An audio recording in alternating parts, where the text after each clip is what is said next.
Hello everyone and welcome to your own channel Keshav Jha Kings Lab. And आज जो मैं हम लोग कॉन्सेप्ट करने वाले हैं वो है टेंस। मुझे पता है ये काफी ज्यादा ही बेसिक सा कॉन्सेप्ट है, लेकिन क्या है कि इस बार आईसीएआई ने अपने जो सेकेंड चैप्टर है, चैप्टर 2, उसके अंदर इस पार्ट को इंक्लूड किया हुआ है।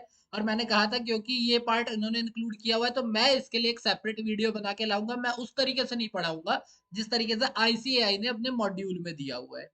ओके, देखो, टेंस एक ऐसी चीज है। तो चलिए बिना किसी देरी के स्टार्ट करते हैं, पहले फिर आगे की बात करते हैं। तो देखो, टेंस एक ऐसी चीज है जिसके बारे में हम लोगों ने बहुत पढ़ा हुआ है, हमें बहुत कुछ आता है, बचपन से इतनी बार पढ़ लिया है कि पता ही है। लाइक आप सबको ये तो पता ही है कि टेंस, इसके 3 पार्ट होते हैं। ये तो सबको ही पता है, इतनी बार पढ़ लिया है फिर भी प्रॉब्लम आती है। हमने पढ़ा तो हुआ है कि पास्ट होता है, प्रेजेंट होता है और फ्यूचर होता है। ठीक है, अब आप कहोगे हाँ ये तो पता ही है हमें, ये क्या नया बता रहे हो। मैं बस यही बता रहा हूँ कि आपको इसके बारे में पता है ना कि पास्ट क्या होता है, प्रेजेंट क्या होता है, फ्यूचर क्या होता है, ये पता है ना आप लोगों को। बस तो मैं इससे ज्यादा इसके बारे में बात नहीं करूंगा कि पास्ट क्या होता है, प्रेजेंट क्या होता है, फ्यूचर क्या होता है। मैं इस बारे में बात बिल्कुल नहीं करूंगा। अब आपको ये पता है कि हर एक के 4 पार्ट होते हैं। पास्ट के भी 4 पार्ट होते हैं, प्रेजेंट के भी 4 पार्ट होते हैं और फ्यूचर के भी 4 पार्ट होते हैं। क्लियर? जो हमारा पहला कहलाता है सिंपल या फिर इंडेफिनिट, दूसरा कहलाता है कॉन्टिन्यूअस, तीसरा कहलाता है परफेक्ट और चौथा कहलाता है परफेक्ट कंटिन्यूअस। आप कहोगे हाँ ये बात तो हमें पता है, ये कौन सी नई बात बता रहे हो। ये हमें पता है कि ये चारों चारों में होते हैं, पता है ना कि बस ये चारों होते हैं। क्लियर है ना? बस मुझे अब इसके इससे ज्यादा इस पार्ट में और कुछ नहीं बताना। हो गया, मुझे इतना ही बताना था कि हाँ देखो, टेंस के 3 पार्ट होते हैं और इसके 4 4 पार्ट होते हैं। नाम बस उनके ये है, इसके अलावा मैं यहाँ पर कुछ नहीं बताऊंगा। अब आपको ये पता है कि ये जो इनडेफिनिट होता है इसके भी 4 टाइप के सेंटेंस बनते हैं। ये हम पढ़ते हैं नेक्स्ट स्लाइड में कि वो कौन से 4 टाइप के सेंटेंस होते हैं, और ये हर एक में होते हैं। हर एक में ये 4 टाइप होती है। ठीक है,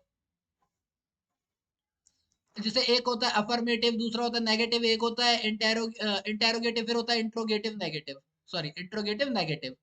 क्लियर? तो ये 4 4 सब में होते हैं, पता है आप लोगों को। मैं ये भी नहीं पढ़ाने वाला। अरे तो पढ़ाने क्या वाले हो टेंस में, जब टेंस की सारी चीजें तो छोड़ ही दी तुमने। पता है मुझे, मैं बताता हूँ ना मैं क्या पढ़ाने वाला हूँ। चलो नेक्स्ट स्लाइड पे चलते हैं। देखो, अफर्मेटिव जो होता है उसकी जो हम लोग स्टेटमेंट लिखते हैं, जो बचपन से स्ट्रक्चर पढ़ा है, वो क्या पढ़ा है? Subject plus helping verb plus verb plus object plus full stop. जो नेगेटिव होता है उसका हमने क्या पढ़ा है? Subject plus helping verb plus not plus verb plus object plus full stop. जो इंटेरोगेटिव है उसका हमने क्या पढ़ा हुआ है? Helping verb plus subject plus verb plus object और प्लस क्वेश्चन मार्क। और कोई एक्स्ट्रा इन्फॉर्मेशन हो तो इनके अलावा साथ में आ जाते हैं। या फिर W H family plus helping verb plus subject plus verb plus object और plus question mark. Same with interrogative negative, sorry interrogative negative, इसमें भी क्या पढ़ा हुआ है हमने? Helping verb plus subject plus not plus verb plus object plus question mark. या फिर W H family plus helping verb plus subject plus not plus verb plus object plus question mark. ये पढ़ा हुआ है, बचपन से यही पढ़ते हुए आ रहे हैं। अब हमारा क्या है, बचपन में क्या होता है, हमें बताया था कि टेंस 3 टाइप के होते हैं। फिर बोला जाता है हर एक के 4 4 पार्ट होते हैं, और फिर बोला जाता है हर एक के 4 4 टाइप के सेंटेंस होते हैं। तो हम लोग वैसे ही सोच रहे थे भैया 48 स्ट्रक्चर या फिर 48 रूल्स, इतने याद करने में तो दिमाग खराब हो जाएगा, मैथ्स के इतने याद नहीं होते, ये कहाँ से याद होंगे। तो इसी काम को मैं इजी करूंगा इस वीडियो में। आप लोग मेरे साथ रहो, मैं इजी करूंगा। देखो आप में से बहुत सारे ऐसे बच्चे होंगे जिनको एटलीस्ट क्वेश्चन पढ़ के ये तो पता चली जाता है कि सब्जेक्ट क्या है या ऑब्जेक्ट क्या है। जैसे कि मैं बॉल से खेलता हूं, तो आपको ये तो पता ही है कि मैं और बॉल, सब्जेक्ट क्या है और ऑब्जेक्ट क्या है, ये तो पता हो गई। और नहीं भी पता है तो मैंने जो चैप्टर 2 की वीडियोस बनाई हुई हैं जो प्लेलिस्ट में है, वहां से आप देख सकते हो, उसमें मैंने सब्जेक्ट और ऑब्जेक्ट को बहुत अच्छे से डिफाइन किया हुआ है। तो किसी भी सेंटेंस के अंदर सब्जेक्ट और ऑब्जेक्ट पहचानने के लिए तो हमें मेहनत नहीं करनी पड़ती ना, सब्जेक्ट और ऑब्जेक्ट तो हम आसानी से पहचान लेते हैं भाई, इसकी तो झंझट नहीं है, ये तो आराम से पता चल जाएगा सब्जेक्ट क्या है और ऑब्जेक्ट क्या है। ठीक। नॉट पता लगाने की जरूरत है क्या? नॉट तो नॉट ही है ना, तो नॉट कहीं पर भी है तो उसको पता लगाने की क्या जरूरत है, नॉट तो नॉट ही लिखना है। सही बात है। और डब्ल्यू एच फैमिली तो वर्ड ही बता देगा कि भाई क्या क्यों कैसे की अगर बात आएगी तो डब्ल्यू एच उसी हिसाब से वर्क करेगा।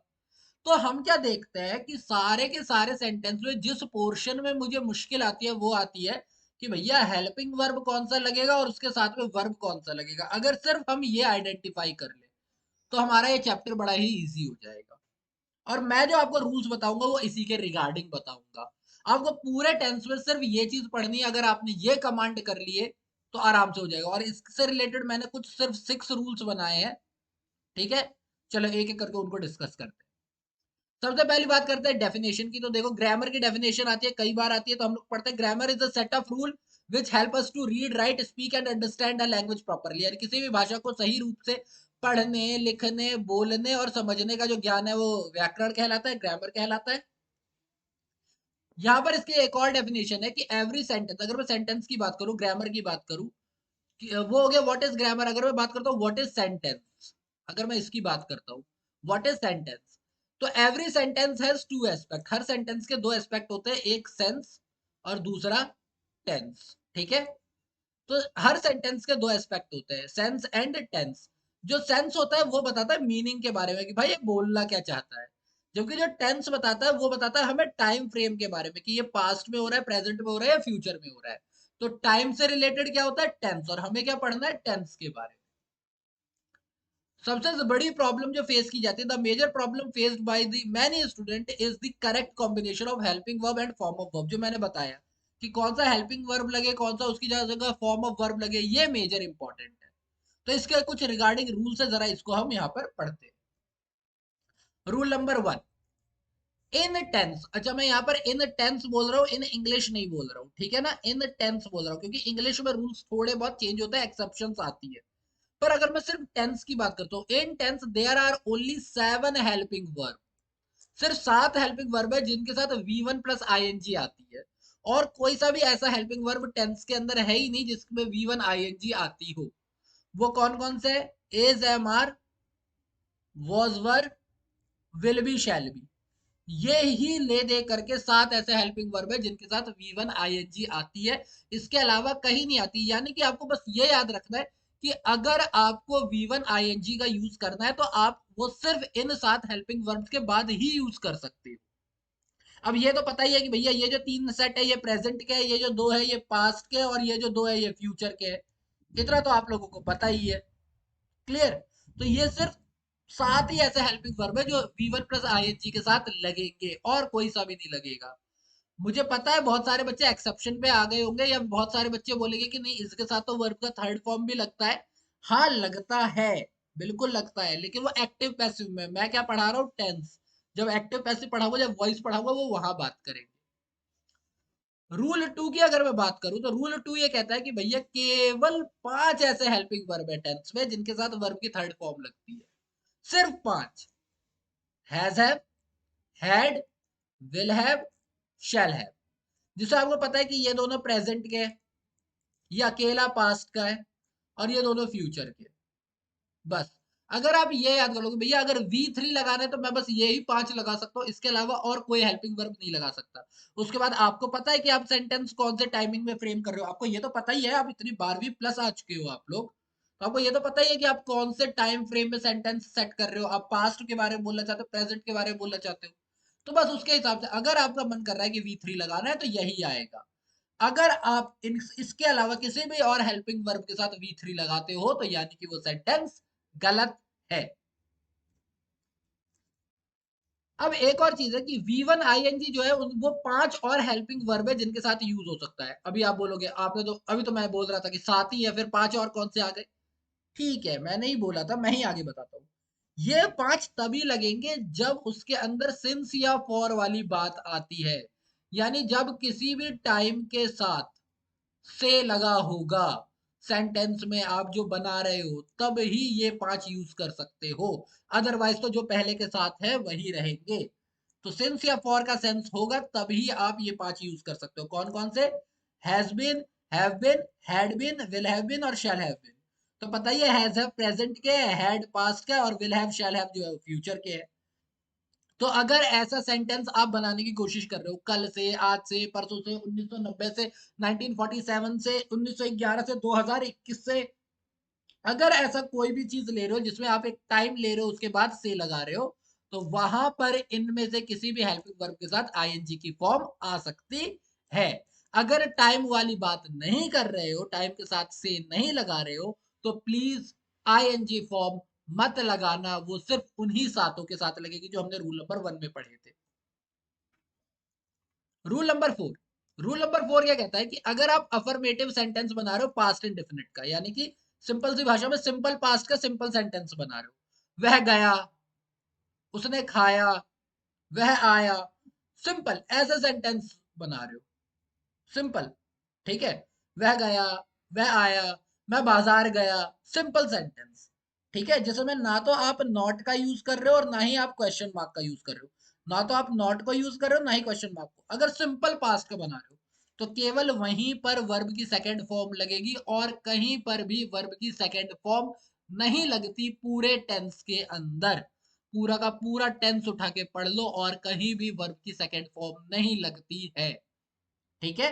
तो अगर आपने हेल्पिंग वर्ब के हिसाब से मैंने बता दिया, और यहाँ पर कोई हेल्पिंग वर्ब भी नहीं लगता है, तो विदाउट हेल्पिंग वर्ब बनते हैं ये सेंटेंस, ठीक है। रूल नंबर 5 जो है वो किस बारे में बात करता है? रूल नंबर 5 बात करता है V1 प्लस एस या ई एस के बारे में। देखो, ये तभी लग सकता है जब ये दो कंडीशन आप सेटिस्फाई करो, और बोथ बोल रहा हूं मैं, कोई एक कंडीशन सेटिस्फाई नहीं होनी चाहिए, दोनों कंडीशन सेटिस्फाई होनी चाहिए। रूल नंबर 4 में केवल एक ही कंडीशन था, यहाँ दो है। पहली बात तो आप अफर्मेटिव सेंटेंस बना रहे हो प्रेजेंट इंडेफिनिट का, यानी सिंपल प्रेजेंट का सिंपल टेंस बना रहे हो, यानी ऐसा टेंस बना रहे हो जिसमें ना तो नॉट आना चाहिए ना ही क्वेश्चन मार्क आना चाहिए। रहा चुका की तो बात ही नहीं करनी हमें, है ना। क्लियर, सिंपल सेंटेंस की वह आता है, वह जाता है, वह खाता है, वह सोता है, वह उठता है, वह नहाता है, इस टाइप की, ठीक। या तो एक तो ये कर रहे हो, दूसरा अगर प्रोनाउन की बात कर रहे हो तो केवल यही तीन प्रोनाउन यूज कर रहे हो, ही शी इट, बस। और अगर नाउन की बात कर रहे हो तो या तो सिंगल नेम यूज कर रहे हो या तो सिंगुलर नाउन यूज कर रहे हो। इनके अगर ये दोनों कंडीशन आपकी सेटिस्फाई होती है तो ही आप V1 प्लस एस या ई एस लगा सकते हो। मान लो आप अफर्मेटिव तो बना रहे हो लेकिन सेंटेंस किसके साथ बना रहे हो? आई के साथ, तो वहां सिर्फ V1 लगाओगे। यू लगा रहे हो तो वहां पर सिर्फ V1 लगाओगे, वहां पर एस या ई एस नहीं आएगा, ठीक है। इसीलिए मैंने कहा ये दोनों कंडीशन सेटिस्फाई होनी चाहिए। बाकी रूल 6 यही कहता है कि भैया जो भी हमने ऊपर पढ़े हुए हैं, अपार्ट जो भी हमने ऊपर कंडीशन पढ़ी है, उसके अलावा कहीं पर भी आता है तो V1 लगा दो। जो भी हमने ऊपर कंडीशन पढ़ा है उसके अलावा कहीं भी टेंस बनाते हो, अगर वो हेल्पिंग वर्ब्स नहीं आ रहे, वो कंडीशन नहीं आ रही है, तो ये लगा दो। सबसे बड़ी बात तो यही होगी कि डू डज और डिड, इनके साथ हमेशा V1 लगता है। डू डज और डिड के साथ हमेशा V1 लगता है, कभी भी और कुछ नहीं लगता है। बहुत सारे बच्चे यहाँ पर गलती करते हैं, डिड लगा देते थे फिर V2 लगा देते हैं, ठीक है। और सिंपल प्रेजेंट के जो मैंने बताया कि बाकी के सारे आपके वो होते हैं, सिंपल प्रेजेंट,